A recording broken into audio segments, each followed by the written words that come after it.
좋은 저녁입니다. 24뉴스 영어 뉴스에 오신 것을 환영합니다. 저는 에밀리 프랜시스입니다. 오늘 주요 소식은 외교적 노력이 무산되고 긴장이 빠르게 고조되고 있다는 점입니다.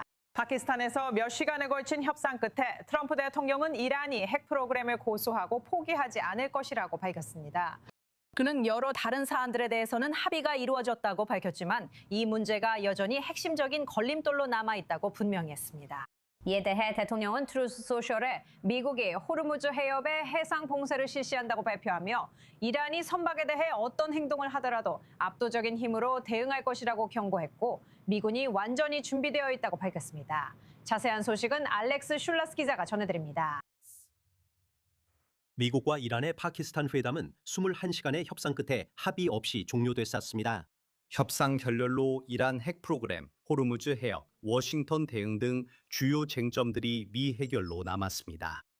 양측은 서로를 비난하며 협상장을 떠났습니다. 부통령 JD 벤스는 워싱턴이 최종적이고 최고의 제안을 했다고 말하며 이란이 핵무기나 이를 신속히 만들 수 있는 수단을 추구하지 않겠다는 명확한 약속을 거부했다고 비난했습니다. 우리는 이란이 우리 조건을 받아들일 의향을 보이는 단계까지는 가지 못했습니다. 저는 우리가 상당히 유연했고 충분히 양보했다고 생각합니다. 대통령께서는 우리에게 선의로 이곳에 와서 최선을 다해 합의를 이끌어내야 한다고 말씀하셨습니다. 우리는 그렇게 했습니다. 하지만 안타깝게도 아무런 진전을 이루지 못했습니다. 한편 이란은 회담이 불신의 분위기 속에서 진행됐다고 밝혔습니다. 테헤란 입장에선 이번 회담이 몇 주간의 전쟁과 공습, 핵심 협상 수단을 포기하라는 압력 이후 진행된 것입니다. 이란 언론은 또한 주요 쟁점으로 핵 문제와 호르무즈 해협이 포함됐다고 전했습니다. 이번 협상은 40여일, 즉 40일간의 강요된 전쟁, 과휴전 며칠 후에 이루어졌으며 불신이 아닌 분위기에서 진행됐습니다. 오히려 의심과 악의 분위기였습니다. 어쨌든 미국 측은 9개월 만에 두 번째 로시온주의 정권과 함께 이란 이슬람공화국의 군사적 침범을 저질렀습니다. 따라서 처음부터 우리가 한 번의 회의에서 합의에 도달할 수 있을 것이라고 기대해서는 안 됩니다. 누구도 그런 기대를 하지 않았다고 생각합니다. 제가 이번 회의가 지금까지 우리가 가진 회의 중 가장 길었다고 말했음에도 불구하고 트럼프는 회담 종료 전 이미 미국의 승리를 언급하며 합의 여부와 상관없이 압박을 더욱 강조했습니다. 어쨌든 우리는 이깁니다. 무슨 일이 일어나든 우리는 이깁니다. 우리는 그 나라를 완전히 이겼습니다. 그러니까 어떻게 되는지 봅시다. 아마 그들이 합의에 이를 수도 있고 아마도 그들이 미국의 입장에서 우리가 이깁니다. 트럼프는 호르무즈 해협 재개방에 강경 입장을 시사했습니다. 트럼프는 즉시 효력을 발휘하여 이란이 계속해서 해상 교통을 방해하고 통행료를 부과할 경우 미국이 호르무즈 해협을 오가는 모든 선박에 대해 자체 해상 봉쇄를 실시하겠다고 밝혔습니다. 이스라엘에겐 또 다른 문제가 됩니다. 베냐민 네타냐후 총리가 작전이 끝나지 않았다고 분명히 밝힌 만큼 워싱턴에 외교적 여지를 더 줄 것인지 아니면 군사적 압박을 계속할 것인지가 문제입니다. 프로그램이 끝났습니다. 작전은 아직 끝나지 않았지만 이미 분명한 것은 우리가 역사적인 성과를 이루었다는 점입니다. 우리가 어떤 상황에 있었는지 기억하고 싶습니다. 이란은 우리를 목조르듯 포위하려 했습니다. 가자 지구의 하마스, 레바논의 헤즈볼라, 시리아의 아사드 정권, 이라크의 민병대, 예멘의 후티 반군. 이란 자체도요. 제 말은 그들은 우리를 질식시키려 했고 우리는 그들을 질식시키고 있습니다. 그들은 우리에게 전멸을 위협했습니다. 이제 그들은 생존을 위해 싸웁니다. 우리는 그들을 준비시켰지만 아직 할 일이 남았습니다. 그래서 지금으로서는 회담이 끝났습니다. 불신이 드러났고 주요 분쟁들은 여전히 해결되지 않았습니다. 이제 미국, 이란, 이스라엘의 다음 움직임이 협상 자체보다 더 중요해질 수 있습니다. 이제 워싱턴 DC로 가보겠습니다. I24 뉴스의 미국 수석 특파원 마이크 바겐하임 씨가 함께하고 있습니다. 안녕하세요. 관계자들이 한 기자에게 아직 공개되지 않은 레드라인이 이란 측에 전달됐다고 브리핑한 것으로 알고 있습니다. 그런데 우리가 앞서 언급한 명백한 핵 문제 외에 구체적으로 어떤 내용들이 포함되어 있나요? 부통령 벤스가 이에 대해 암시했고 트럼프 대통령은 더 명확하게 언급했듯이 실제로 그것이 이번 논의의 핵심, 본질이라고 생각합니다. 모든 시작과 끝은 그 핵 프로그램에 있습니다. 이란이 핵 개발을 하지 않겠다는 약속만으로는 부족한데 그런 약속은 수십 년간 반복되어 왔기 때문입니다. 약속 자체가 아니라 실제로 취해지는 행동이 중요합니다. 장기적으로 핵 프로그램을 개발할 수 없도록 하기 위해 테헤란에서 어떤 조치를 취하고 있습니까? 농축 활동은 어떻게 될 것인가요? 이란인들이 그것을 숨길 건가요? 그들은 원심 분리기를 어떻게 다루고 있나요? 등등. 그들이 단순히 핵무기를 추구하지 않겠다고 말하는 것보다 실제 어떤 행동을 할지 하지 않을지가 더 중요합니다. 이제 트럼프와 세계 대부분에겐 그만으론 부족합니다. 그게 핵심이며 지금은 호르무즈 해협 논의도 포함됩니다. 그리고 대통령이 아무리 긍정적으로 강하게 말하고 싶어 해도 사실은 미국이 호르무즈 해협의 자유로운 통행을 필요로 한다는 점입니다. 그는 우리가 그것 없이도 괜찮고 전 세계의 문제라고 하지만 사실이 아닙니다. 그리고 행정부 내에서도 이외의 공화당원들 중에서도 그 점에 대해 실질적으로 그를 뒷받침해 준 사람은 아무도 없었습니다. 그래서 그것도 논의 주제 중 하나였습니다. 이란인들도 자신들의 자산이 동결 해제되기를 원합니다. 전 세계 은행과 다른 장소, 주로 중동이지만 일부는 유럽에도 있는 제재된 자산들이죠. 그들은 그 자산이 풀리기를 바라고 있습니다. 그래서 이것은 주고받는 협상이지만 이란인들은 별로 내주는 게 없습니다. 그리고 도널드 트럼프 대통령은 조금 혼란스럽게도 오늘 TV에서 이렇게 말했습니다. 그는 이슬라마바드에 있는 대표단에게 우리가 요구하는 것의 95%는 원하지 않는다. 나는 100%를 원한다고 말했습니다. 한편 펜스 부통령은 우리는 유연해지려고 수용하려고 노력했다고 밝혔습니다.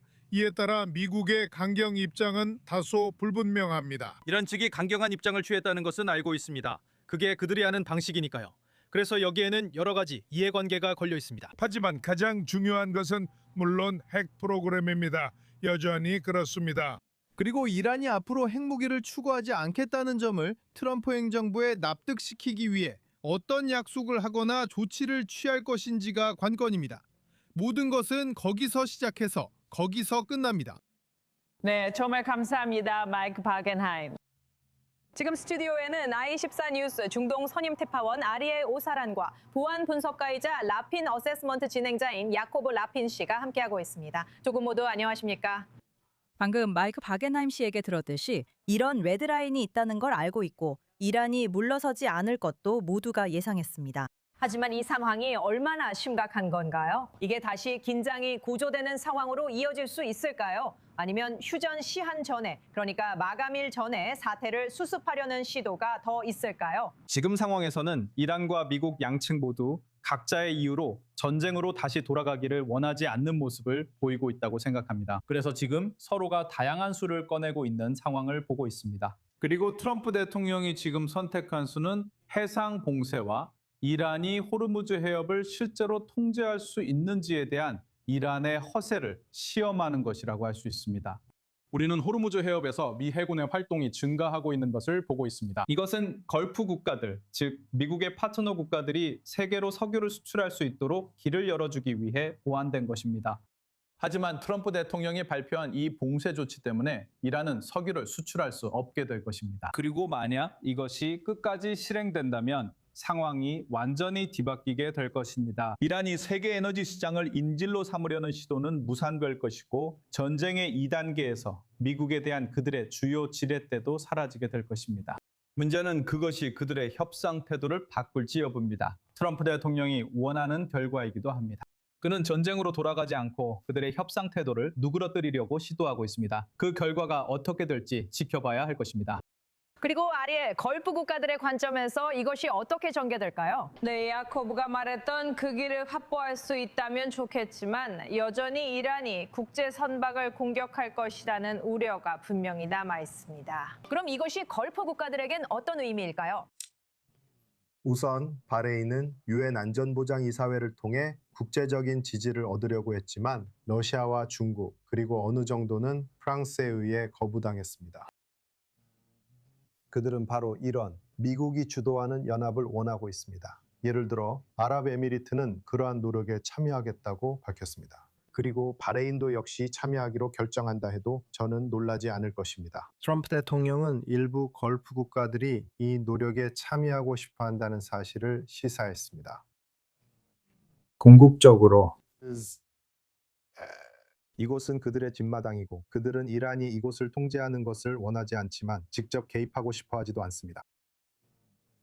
그들은 혼자 호르무즈 해협을 지키기 원치 않아 미국이 주도하는 연합에 참여하려 하며 현재 그 연합이 만들어지고 있는 듯합니다. 하지만 만약 이 봉쇄가 시행된다면 걸프 국가들은 다시 한번 이란의 직접적인 공격을 받게 될 수도 있습니다. 그리고 이란이 행동하는 방식은 일종의 방정식처럼 움직인다는 것입니다. 만약 자신들이 석유를 수출할 수 없다면 다른 누구도 석유를 수출하지 못하게 할 것입니다. 그래서 그들은 가장 먼저 걸프 국가들을 공격할 것입니다. 그리고 우리는 그들이 이미 바브엘 만데브 해협을 봉쇄하겠다고 위협한 시나리오도 살펴봐야 합니다. 그곳은 아라비아 반도의 반대편에 있습니다. 기본적으로 주변의 모든 해상 통로를 차단하는 것입니다. 아라비아 반도에서 걸프 국가들이 석유와 가스를 수출하려는 모든 노력을 차단하게 됩니다. 그래서 이것이 이란이 취할 가능성이 가장 높은 행동입니다. 저는 걸프 국가들이 이 사실을 알고 있다고 확신하지만 그럼에도 불구하고 그들은 호르무즈 해협을 통한 상업 선박의 안전한 통행을 유지하려는 이 행동을 지지하고 있습니다. 두 분 모두 정말 감사합니다.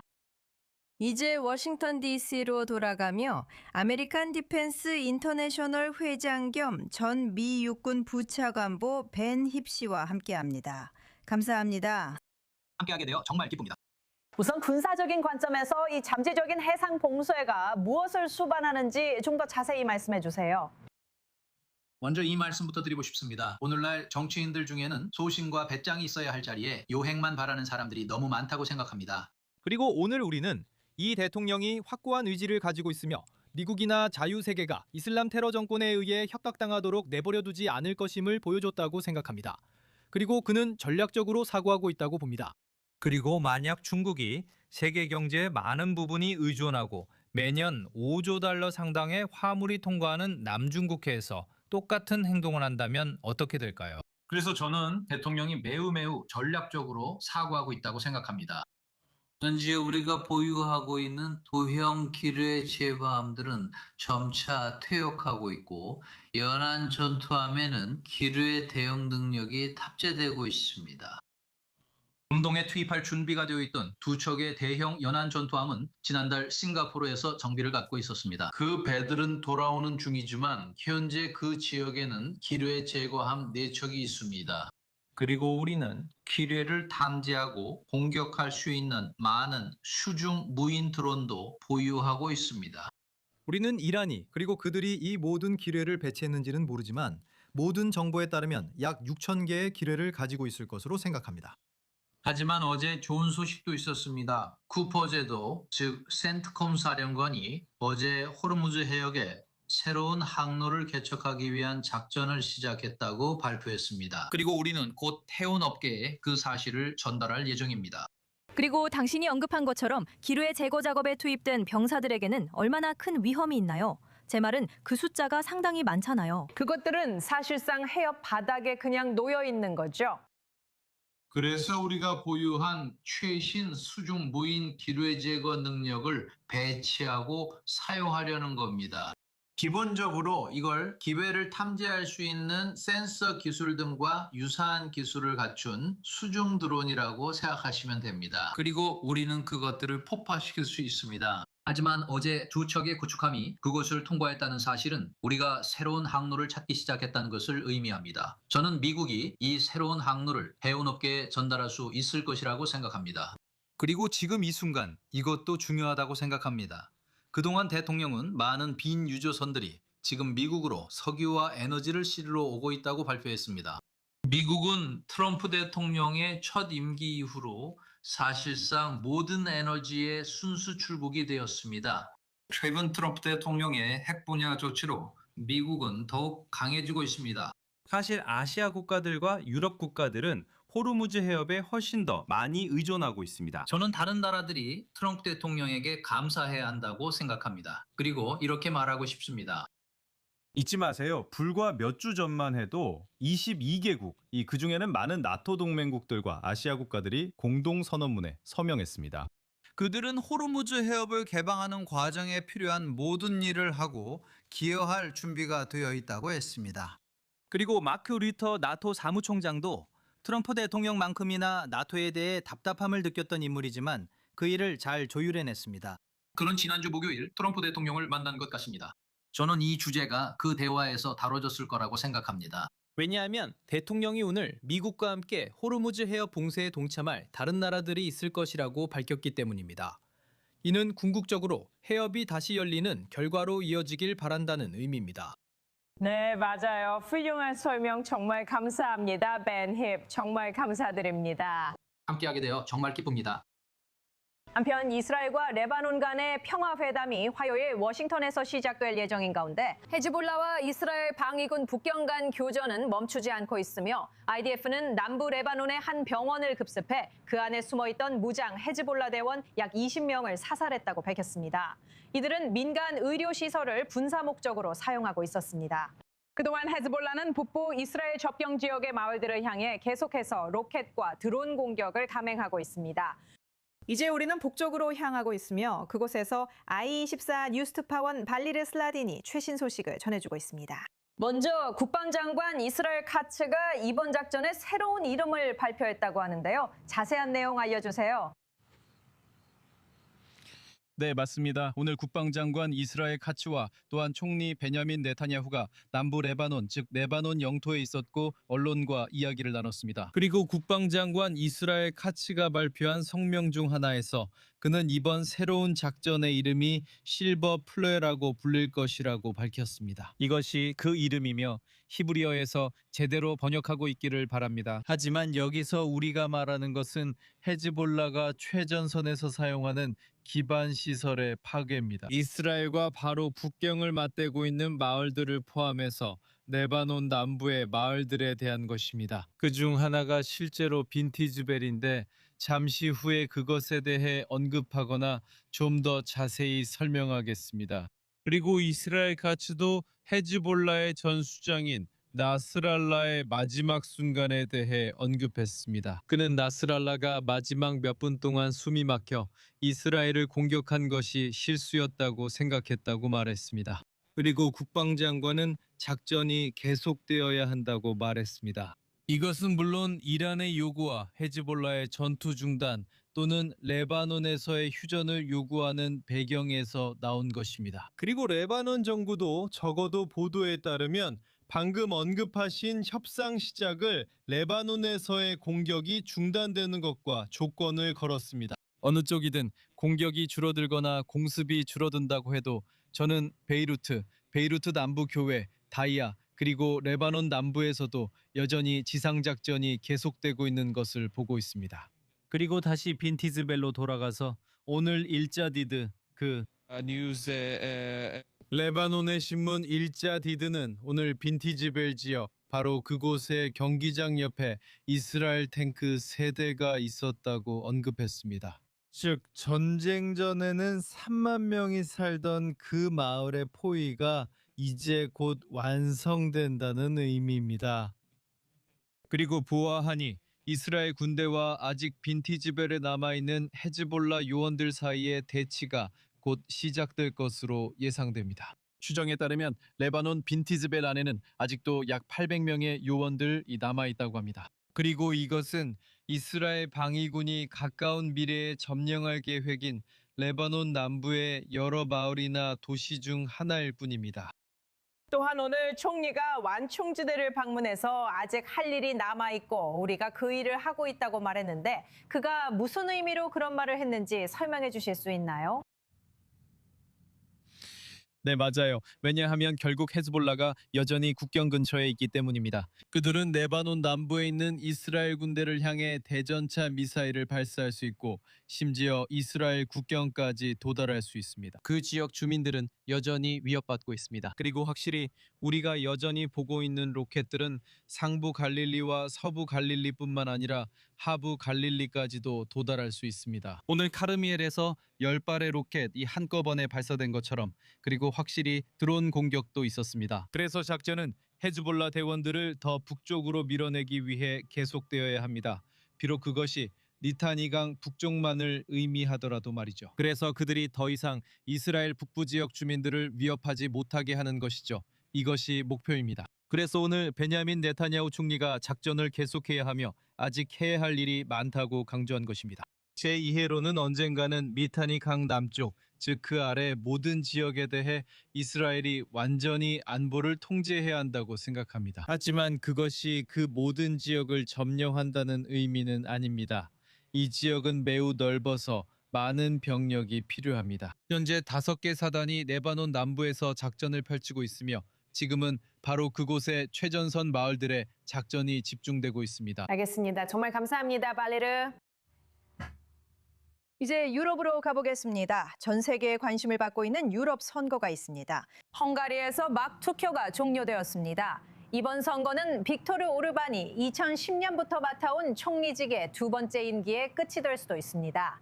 그리고 그 결과는 헝가리를 훨씬 넘어선 영향력을 미칠 수 있습니다. 헝가리 야당 지도자의 말을 들어보세요. 이 역사적인 날에 모두께 존경을 표합니다. 우리가 약속했던 대로, 우리가 희망했던 대로 오늘 헝가리와 수백만 명의 사람들이 2026년 4월 12일 헝가리의 유럽연합 가입 국민투표가 열린 지 23년이 지난 오늘 우리는 다시 역사를 만들고 있습니다. 최신 투표율 수치는 약 600만 명, 어쩌면 600만 명이 넘는 헝가리인들이 투표권을 행사하고 자신들이 어떤 나라에서 살고 싶은지, 자녀와 손주, 그리고 자신의 나라의 미래를 어떻게 만들고 싶은지 결정할 권리를 행사하고 있음을 분명히 보여줍니다.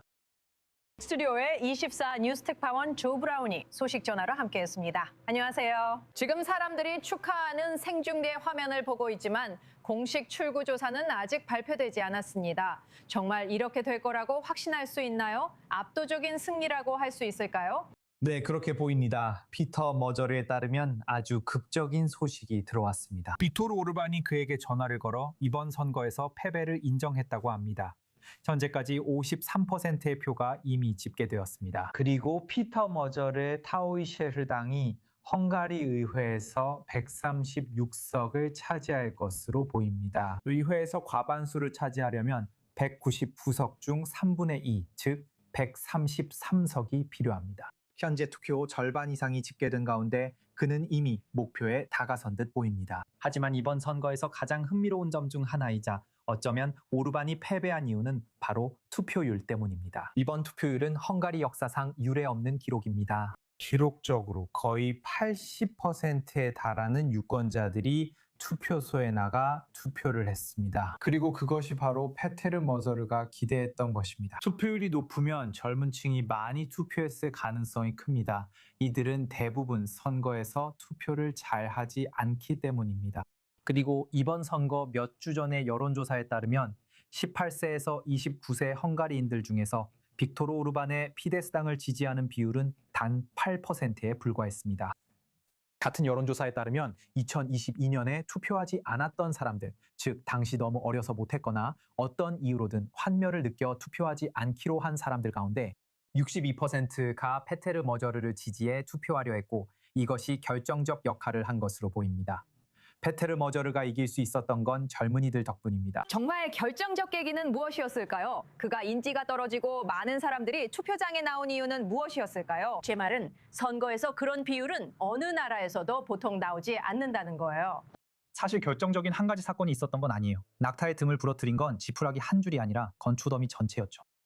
빅토르 오르반은 16년 동안 집권해왔다는 점을 명심해야 합니다. 처음으로 투표하는 많은 젊은 유권자들은 오르반이 집권한 헝가리 외에는 다른 대안을 알지 못했습니다. 그리고 그 16년 동안 그는 부패와 같은 여러 가지 혐의로 비난받아왔습니다. 피데스당과 가까운 많은 사람들이 사업 거래를 통해 부유해졌습니다. 그는 자신의 사회 정책으로도 비판을 받아왔습니다. 지금 화면에서 볼 수 있듯이 지금 보시는 곳은 피데스 현장입니다. 그들은 빅토르 오르반의 정당 본부에 있습니다. 지금 그가 연설하고 있는 것 같고 아마도 패배를 인정하는 발언을 하고 있을 것입니다. 그리고 실제로 축하 인사를 전했습니다. 네, 맞아요. 그것은 그에게 매우 좋은 일입니다. 왜냐하면 실제로 그가 트럼프식이나 1월 6일 사태처럼 패배를 인정하지 않고 가능한 한 오랫동안 권력을 유지하려 할 것이라는 우려가 있었기 때문입니다. 그는 오늘 일찍 투표를 마친 직후에 그와 관련된 농담도 했습니다. 하지만 오르반이 왜 이렇게 인기가 없게 되었는지 그 이유로 다시 돌아가 보겠습니다. 말씀드린 대로 첫째는 부패 문제이고 또 경제 문제도 있습니다. 코로나 이후 경제가 침체되고 있습니다. 그리고 그것은 주로 우크라이나 전쟁 때문입니다. 그들은 외국인 투자에 크게 의존해 왔습니다. 그리고 우크라이나 전쟁이 결정적인 역할을 했습니다. 빅토르 오르반은 우크라이나의 입장에 별로 동정적이지 않습니다. 유럽연합 내에서 가장 반-우크라이나적인 인물입니다. 그는 실제로 우크라이나인들에게 1,000억 달러가 넘는 법안과 대출을 거부권으로 막았습니다. 그래서 헝가리 국민들이 우크라이나의 입장에 훨씬 더 동정적인 또 다른 이유이기도 합니다. 두 나라가 이웃이라는 점을 감안하면 그렇습니다. 이 모든 것들이 합쳐져서 16년 만에 처음으로 헝가리에서 다른 총리가 나오게 된 것입니다. 네, 알겠습니다. 조시 정말 감사합니다. 그리고 시청자 여러분, 이번 i24 뉴스 방송을 시청해 주셔서 감사합니다. 월요일 방송 시간도 확인하실 수 있습니다. 화면에서 보실 수 있습니다. 내일은 홀로코스트 추모의 날입니다. 남은 몇 초 동안 화면을 보시면 24 뉴스의 보도를 시청하는 데 필요한 모든 정보를 확인하실 수 있습니다. 다시 한번 감사드리며 정시에 이곳에서 다시 뵙겠습니다.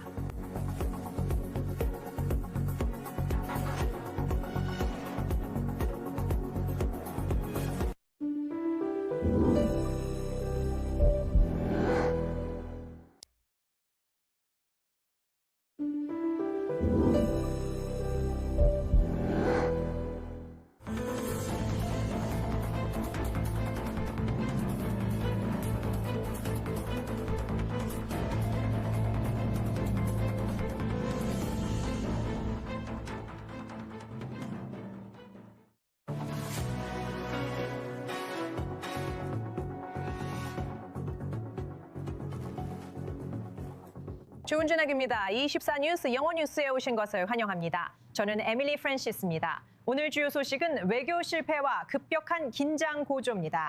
파키스탄에서 수시간에 걸친 협상 끝에 트럼프 대통령은 이란이 핵 프로그램을 고수하고 포기하지 않을 것이라고 밝혔습니다. 그는 여러 다른 사안들에 대해서는 합의가 이루어졌다고 밝혔지만 이 문제가 여전히 핵심적인 걸림돌로 남아있다고 분연했습니다. 이에 대해 대통령은 트루스 소셜에 미국이 호르무즈 해협에 해상 봉쇄를 실시한다고 발표하며 이란이 선박에 대해 어떤 행동을 하더라도 압도적인 힘으로 대응할 것이라고 경고했고 미군이 완전히 준비되어 있다고 밝혔습니다. 자세한 소식은 알렉스 슐라스 기자가 전해드립니다. 미국과 이란의 파키스탄 회담은 21시간의 협상 끝에 합의 없이 종료됐습니다. 협상 결렬로 이란 핵 프로그램 호르무즈 해협 문제, 워싱턴의 향후 대응 등 주요 쟁점들이 해결되지 않은 채 남았습니다. 양측은 서로를 비난하며 협상장을 떠났습니다. 부통령 JD 벤스는 워싱턴이 최종적이고 최선의 제안을 했다고 밝히며 이란이 핵무기나 신속하게 핵무기를 만들 수 있는 도구를 추구하지 않겠다는 명확한 약속을 거부했다고 비난했습니다. 우리는 이란이 우리의 조건을 받아들이려는 상황까지 이끌어낼 수 없었습니다. 저는 우리가 상당히 유연했고 충분히 양보했다고 생각합니다. 대통령께서는 우리에게 선의로 이곳에 와서 최선을 다해 합의를 이끌어내라고 말씀하셨습니다. 우리는 그렇게 했습니다. 하지만 안타깝게도 아무런 진전을 이루지 못했습니다. 한편 이란은 회담이 불신의 분위기 속에서 진행됐다고 밝혔습니다. 테헤란의 입장에서 이번 회담은 몇 주간의 전쟁과 공습, 주요 지렛대 포기 압력 후에 열린 것입니다. 이란 언론은 또한 주요 쟁점으로 핵 문제와 호르무즈 해협이 포함됐다고 전했습니다. 이번 협상은 40여일, 즉 40일간의 강제 전쟁과 휴전이 이루어진 지 며칠 후에 불신이 아닌 분위기에서 진행됐습니다.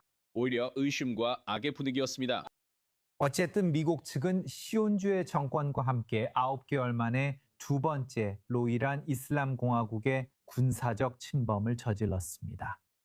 따라서 처음부터 우리가 한 번의 회의로 합의에 이를 수 있을 것이라고 기대해서는 안 됐습니다. 제가 이번 회의가 지난 1년 동안 가장 길었다고 말했지만 아무도 그런 기대를 하지 않았다고 생각합니다.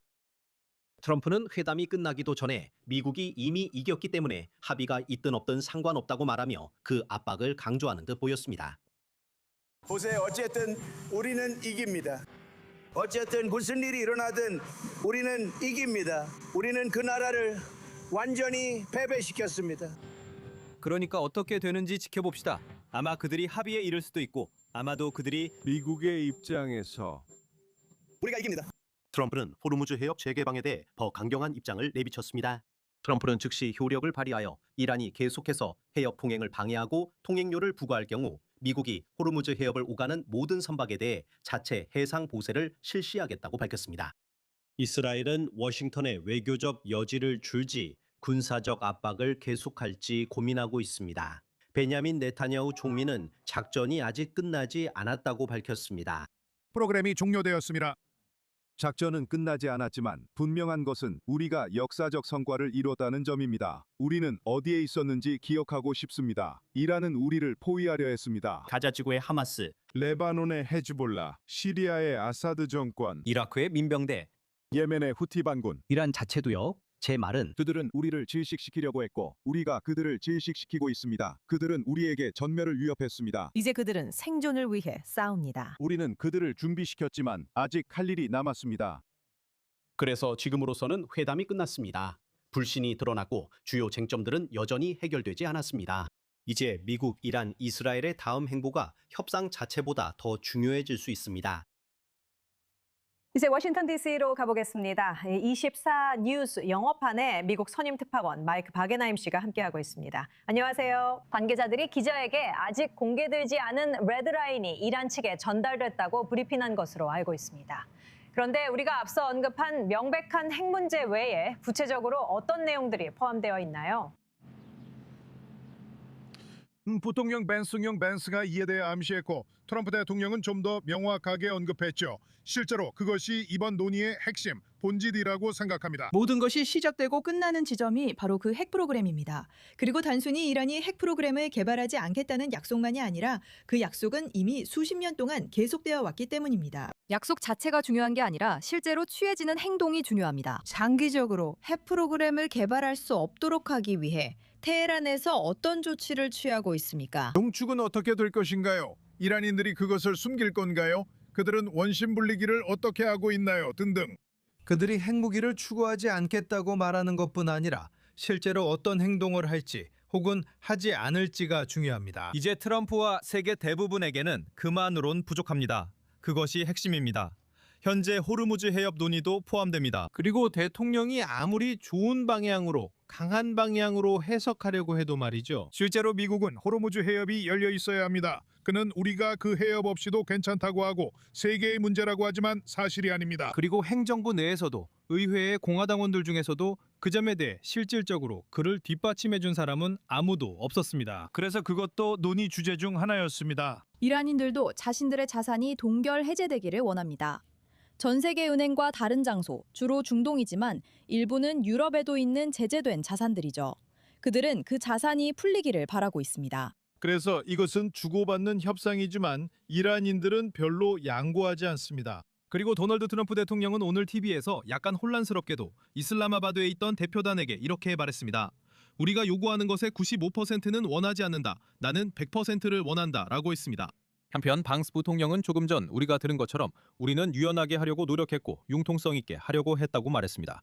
그래서 미국이 얼마나 강경한 입장을 취했는지는 다소 불분명합니다. 이란 측은 강경한 입장을 취했다는 것을 우리는 알고 있습니다. 그게 바로 그들이 하는 방식이니까요. 그래서 여기에는 여러 가지 이해관계가 걸려 있습니다. 하지만 가장 중요한 것은 물론 핵 프로그램입니다. 여전히 그것이 핵심입니다. 그리고 이란이 앞으로 핵무기를 추구하지 않을 것이라는 점을 트럼프 행정부에 납득시키기 위해 어떤 약속을 하거나 조치를 취할 것인지 여부가 관건입니다. 모든 것은 거기서 시작해서 거기서 끝납니다. 네, 정말 감사합니다, 마이크 바겐하임. 지금 스튜디오에는 24 뉴스 영어판 중동 선임 특파원 아리엘 오사란과 보안 분석가이자 라펜 어세스먼트 진행자인 야코브 라핀 씨가 함께하고 있습니다. 두 분 모두 안녕하십니까? 방금 마이크 바겐하임의 말을 들었습니다. 레드라인이 있다는 것과 이란이 물러서지 않는다는 사실에 아무도 놀라지 않는다는 것도 알고 있습니다. 하지만 이 상황이 얼마나 심각한가요? 이게 다시 긴장이 고조되는 상황으로 이어질 수 있을까요? 아니면 휴전 시한이 오기 전에, 그러니까 마감일 전에 상황을 수습하려는 시도가 더 있을까요? 지금 상황에서는 이란과 미국 양측 모두 다짜의 이유로 전쟁으로 다시 돌아가기를 원하지 않는 모습을 보이고 있다고 생각합니다. 그래서 지금 여러 가지 다양한 움직임들이 나오고 있는 겁니다. 그리고 트럼프 대통령이 지금 선택한 움직임은 해상 봉쇄와 이란이 실제로 호르무즈 해협을 통제할 수 있는지에 대한 이른바 이란의 허세를 시험하는 것입니다. 우리는 호르무즈 해협에서 미 해군의 활동이 증가하고 있는 것을 보고 있습니다. 이것은 걸프 국가들, 즉 미국의 협력국들이 전 세계로 석유를 수출할 수 있도록 길을 열어주기 위해 고안된 조치입니다. 하지만 트럼프 대통령이 발표한 이 봉쇄 조치 때문에 이란은 석유를 수출할 수 없게 될 것입니다. 그리고 만약 이것이 끝까지 실행된다면 상황이 완전히 뒤바뀌게 될 것입니다. 이란이 세계 에너지 시장을 인질로 삼으려는 시도는 무산될 것이고 전쟁의 2단계에서 미국에 대한 그들의 주요 지렛대도 사라지게 될 것입니다. 문제는 이것이 그들의 협상 태도를 바꿀지 여부입니다. 이것이 도널드 트럼프 대통령이 원하는 바입니다. 그것이 바로 도널드 트럼프 대통령이 전쟁으로 돌아가지 않고도 그들의 협상 태도를 누그러뜨리기 위해 노리는 결과입니다. 그 결과가 어떻게 될지 지켜봐야 할 것입니다. 아리엘, 걸프 국가들 입장에선 이 상황이 어떻게 전개될까요? 야코브가 말했던 그 길을 확보할 수 있다면 좋겠지만 여전히 이란이 국제 선박을 공격할 것이라는 우려가 남아 있습니다. 그럼 이게 걸프 국가들에겐 무슨 의미인가요? 우선 바레인은 유엔 안전보장이사회를 통해 국제적인 지지를 얻으려고 했지만 러시아와 중국 그리고 어느 정도는 프랑스에 의해 거부당했습니다. 그들은 바로 이런 미국이 주도하는 연합을 찾고 있습니다. 예를 들어 아랍에미리트는 그러한 어떤 노력에도 참여하겠다고 밝혔습니다. 바레인도 합류를 선택해도 전혀 놀랍지 않을 것입니다. 트럼프 대통령은 일부 걸프 국가들이 이 노력에 참여하고 싶어 한다는 사실을 언급했습니다. 궁극적으로 이곳은 그들의 뒷마당이고 그들은 이란이 이곳을 통제하는 것을 원하지 않지만 직접 개입하고 싶어 하지도 않습니다. 그들은 혼자 호르무즈 해협을 지키고 싶지 않아 미국이 주도하는 연합에 참여하려 하며 현재 그 연합이 구성 중인 것으로 보입니다. 하지만 만약 이 봉쇄가 시행된다면 걸프 국가들은 다시 한번 이란의 직접적인 공격을 받는 입장이 될 수 있습니다. 그리고 이란이 행동하는 방식은 일종의 셈법으로 움직인다는 것입니다. 만약 자신들이 석유를 수출할 수 없다면 다른 누구도 석유를 수출하지 못하게 할 것입니다. 그래서 그들은 가장 먼저 걸프 국가들을 공격할 것입니다. 그리고 우리는 그들이 이미 바브엘 만데브 해협을 봉쇄하겠다고 위협한 시나리오도 살펴봐야 합니다. 그곳은 아라비아 반도의 반대편에 있습니다. 기본적으로 주변의 모든 해상 통로를 차단하는 것입니다. 아라비아 반도에서 걸프 국가들이 석유와 가스를 수출하려는 모든 노력을 차단하게 됩니다. 그래서 이것이 이란이 취할 가능성이 가장 높은 행동입니다. 저는 걸프 국가들이 이 사실을 알면서도 호르무즈 해협을 통한 상업 선박의 안전한 이동을 유지하려는 이 행동을 여전히 지지한다고 확신합니다. 알겠습니다. 두 분 모두 정말 감사합니다. 저희는 워싱턴 DC로 돌아가고 있습니다. American Defense International 회장 겸 전 미육군 부차관보 벤 힙씨가 함께합니다. 감사합니다. 함께하게 되어 정말 기쁩니다. 우선 군사적인 관점에서 이번 잠재적 해상 봉쇄가 무엇을 의미하는지 좀 더 자세히 말씀해 주세요. 먼저 이 말씀부터 드리고 싶습니다. 오늘날 정치인들 중에는 배짱이 있어야 할 자리에 헛된 기대만 품는 사람들이 너무 많다고 생각합니다. 오늘 우리는 이 대통령이 확고한 의지를 갖고 미국과 자유세계가 이슬람 테러 정권에 협박당하지 않도록 했음을 보여줬다고 생각합니다. 그는 전략적으로 사고한다고 봅니다. 그게 바로 이렇게 부풀려진 가격으로 매년 2,500만 달러치의 화물이 그곳을 통과하나요? 그래서 저는 대통령이 매우 전략적으로 생각하고 있다고 생각합니다. 현재 우리가 보유하고 있는 부형 기뢰 제거함들은 전차 퇴역하고 있고 연안 전투함들은 기뢰 대응 능력을 갖추고 있습니다. 중동에 투입할 준비가 되어 있던 두 척의 대형 연안 전투함은 지난달 싱가포르에서 정비를 받고 있었습니다. 그 배들은 돌아오는 중이지만 현재 그 지역에는 4척의 기뢰 대응함이 있습니다. 그리고 우리는 기뢰를 탐지하고 찾을 수 있는 능력을 가진 많은 수중 무인 드론도 보유하고 있습니다. 우리는 이란이 약 6천 개의 기뢰를 보유하고 있다고 모든 정보기관이 추정하지만 그들이 모두 배치했는지는 모릅니다. 하지만 어제 좋은 소식도 있었습니다. 후퍼제도, 즉 센트콤 사령관이 어제부터 호르무즈 해협에 새로운 항로를 확보하는 작전을 시작했다고 발표했습니다. 그리고 우리는 곧 해운 업계에 그 사실을 전달할 예정입니다. 그리고 당신이 언급한 것처럼 지뢰 제거 작업에 투입된 병사들에게는 얼마나 큰 위험이 있나요? 제 말은 그 숫자가 상당히 많다는 겁니다. 그것들은 본질적으로 해협의 바닥에 그냥 놓여 있는 거군요. 그래서 우리가 보유한 최신 수중 무인 지뢰 제거 능력을 배치하고 사용하려는 이유가 바로 그겁니다. 기본적으로 이걸 수중 드론이라고 생각하시면 됩니다. 센서 기술 등 유사한 기술을 이용해서 이런 지뢰들을 탐지할 수 있는 능력을 갖추고 있죠. 그리고 우리는 그 지뢰들을 폭파시킬 수 있습니다. 하지만 어제 우리가 구축함 2척을 그곳에 통과시켰다는 사실은 우리가 새로운 항로를 찾기 시작했다는 것을 의미합니다. 저는 미국이 이 항로를 해운업계에 전달할 수 있을 것이라고 생각합니다. 그리고 지금 이 순간 이것도 중요하다고 생각합니다. 그동안 대통령은 많은 빈 유조선들이 지금 석유와 에너지를 싣기 위해 미국으로 향하고 있다고 발표했습니다. 미국은 트럼프 대통령의 첫 임기 이후로 사실상 모든 에너지의 순수 출국이 되었습니다. 트럼프 대통령의 최근 핵 분야 업적으로 미국이 점점 강해지고 있습니다. 사실 아시아 국가들과 유럽 국가들은 호르무즈 해협에 훨씬 더 많이 의존하고 있습니다. 저는 다른 나라들이 트럼프 대통령의 행동에 감사해야 한다고 생각합니다. 그리고 이렇게 말하고 싶습니다. 잊지 마세요. 불과 몇 주 전만 해도 22개국, 그중에는 많은 나토 동맹국들과 아시아 국가들이 공동 선언문에 서명했습니다. 그들은 호르무즈 해협을 여는 과정에 기여하고 필요하다면 무엇이든 할 준비가 되어 있다고 밝혔습니다. 그리고 마크 루터 나토 사무총장도 트럼프 대통령만큼이나 나토에 대해 답답함을 느꼈던 인물이지만 그 일을 잘 조율해냈습니다. 그는 트럼프 대통령과 지난주 목요일에 만나 이 주제로 대화했을 것이라 생각합니다. 왜냐하면 대통령이 오늘 미국과 함께 호르무즈 해협 봉쇄에 동참할 다른 나라들이 있을 것이라고 밝혔기 때문입니다. 이는 궁극적으로 해협이 다시 열리는 결과로 이어지길 바란다는 의미이기도 합니다. 네, 맞아요. 훌륭한 설명 정말 감사합니다. 벤 힙, 진심으로 감사드립니다. 함께하게 되어 정말 기쁩니다. 한편 이스라엘과 레바논 간의 평화회담이 화요일 워싱턴에서 시작될 예정입니다. 헤즈볼라와 이스라엘 방위군의 국경 교전이 계속되고 있다고 이스라엘 방위군이 밝혔습니다. 이스라엘 방위군은 레바논 남부의 한 병원을 급습해 그 안에 숨어있던 약 20명의 무장 헤즈볼라 대원들을 사살했다고 밝혔습니다. 이들은 민간 의료시설을 군사 목적으로 사용하고 있었습니다.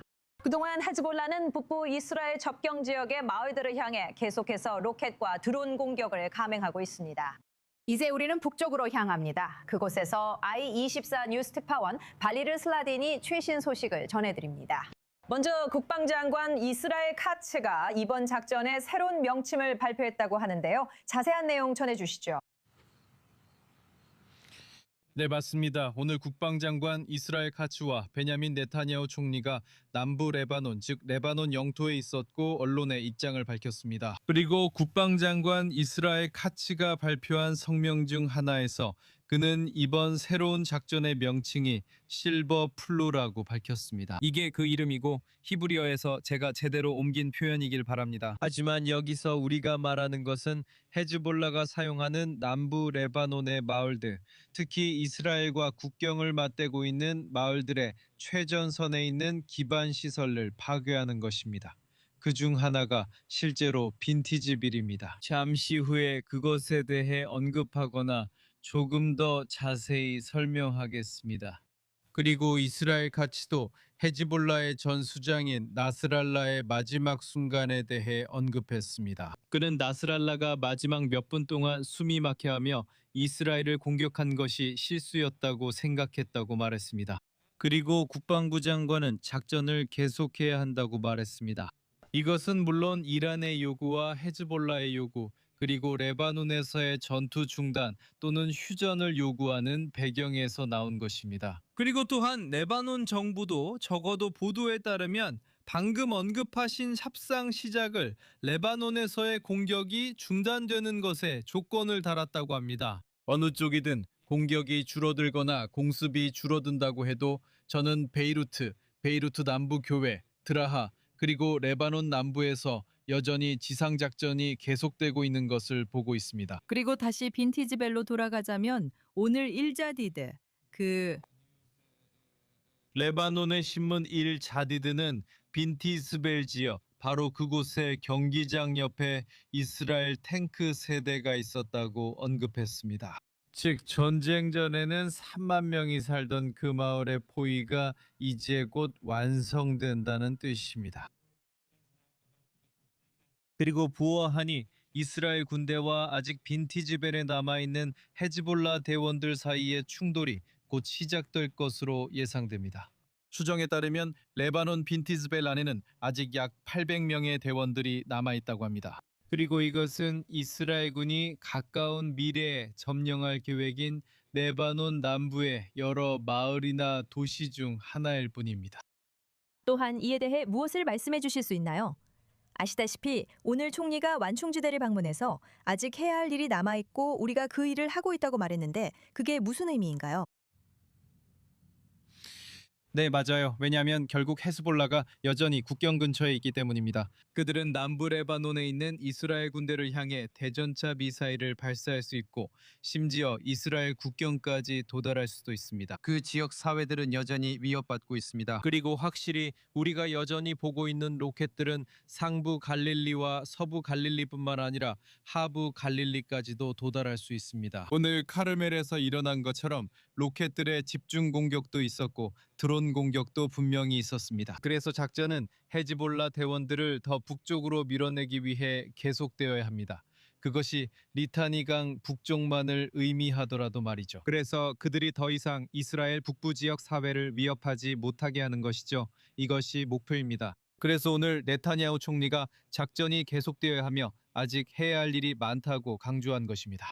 제 이해로는 언젠가는 미타니 강 남쪽, 즉 그 아래 모든 지역에 대해 이스라엘이 완전히 안보를 통제해야 한다고 생각합니다. 하지만 그것이 그 모든 지역을 점령한다는 의미는 아닙니다. 이 지역은 매우 넓어서 많은 병력이 필요합니다. 현재 레바논 남부에는 5개 사단이 작전 중이며 지금은 그곳의 전방 마을들의 작전이 집중되고 있습니다. 알겠습니다. 정말 감사합니다, 발리르. 이제 유럽으로 가보겠습니다. 전 세계에 관심을 받은 유럽 선거에서 헝가리에서는 막 투표가 종료되었습니다. 이번 선거는 2010년부터 총리직을 맡아온 빅토르 오르반의 2번째 임기가 끝날 수도 있는 선거입니다. 이 결과는 헝가리를 넘어 더 넓게 영향을 미칠 수 있습니다. 헝가리 야당 대표의 말을 들어보시죠. 이 역사적인 날 모두께 존경을 담아 인사드립니다. 우리가 약속했던 대로, 우리가 희망했던 대로 헝가리와 수백만 명의 사람들이 오늘 2026년 4월 12일 유럽연합 가입에 관한 국민투표가 있었던 날로부터 정확히 23년이 지난 오늘 다시 한번 역사를 쓰고 있습니다. 최신 투표율 수치는 약 600만 명, 어쩌면 600만 명이 넘는 헝가리인들이 투표권을 행사하고 자신들이 어떤 나라에서 살고 싶은지, 자녀들에게 어떤 미래를 원하고 있는지 결정할 권리를 행사하고 있음을 분명히 보여줍니다. 손주들과 자신들의 나라에 어떤 미래를 원하는지 말이죠. 스튜디오에 24 뉴스 특파원 조 브라운이 소식 전화로 함께합니다. 안녕하세요. 지금 생중계로 축하 분위기를 보고 있지만 아직 공식 출구 조사는 없다고 들었습니다. 정말 이런 결과가 나올지 확신할 수 있나요? 압도적 승리라고 볼 수 있을까요?